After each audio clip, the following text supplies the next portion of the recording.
It's an honor to appear before you today.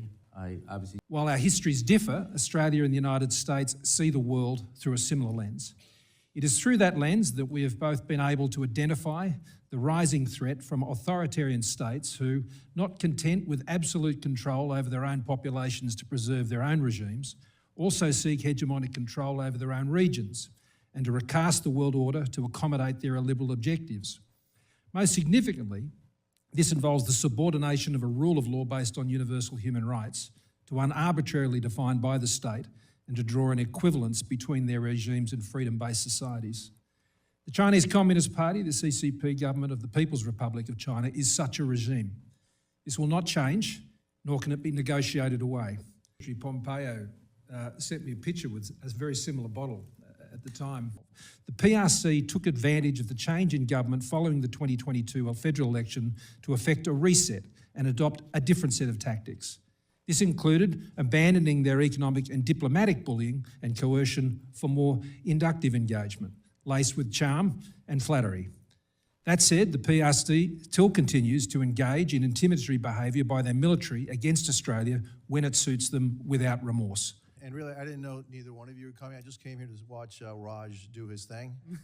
While the CCP's tactics may have substantially changed, their objectives remain the same, namely to neutralise public support for Australian government actions to counter the potential security threat posed by the CCP, such as increased defence spending or restricting investment in critical technologies or sensitive supply chains, to normalise and establish an equivalence between the CCP's authoritarian regime with free societies to provide licence for their activities, to weaken the network of US alliances and partners within the Indo-Pacific that provides an effective deterrent to CCP behaviour, injurious to a free and open Indo-Pacific, including peaceful absorption of Taiwan, and to isolate US influence in the region. For either one of us? Yeah, either one of us. Do you want to go first, Mr. President? No, you spoke of a free and open Indo-Pacific.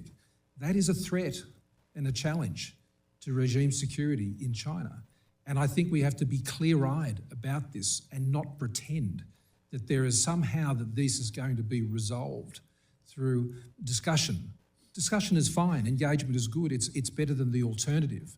But if we think that that is going to produce a change in the mindset in Beijing about what their objectives are, then we're frankly kidding ourselves. So, both of you for being here today and your service. Ambassador Emmanuel, welcome. So you worked to coexist, to avoid conflict. That requires deterrence and a wide-eyed appreciation of what the Chinese state is all about. At every point, even the most moderate of their leaders, like Jiang Zemin, were very clear about the fact that even when they entered most favoured nation status, they still said to their officials that the West, and particularly the United States, is still looking to see us destroy our socialist system. Contributions of small businesses and the... You need to build the internal resilience, and that means an appreciation of the potential threat. And that is somewhat in jeopardy in Australia. Take a note, or three rather. One, take a page out of the... There is a greater value on the economic partnership with China than concerns about the security threat, and I'll table that for the committee. That is an objective of the CCP, that Western democracies will go to sleep on the threat. And that's why I think the work that your committee is doing here, the work, and I'd stress the bipartisan work that is done by this committee, and the Ambassador and I perhaps might disagree on some elements of policy, not sure. We'll have to have a beer and find out. But I know one thing. By our statements here today, I think we've sung from the same song sheet as indeed you and the ranking member have.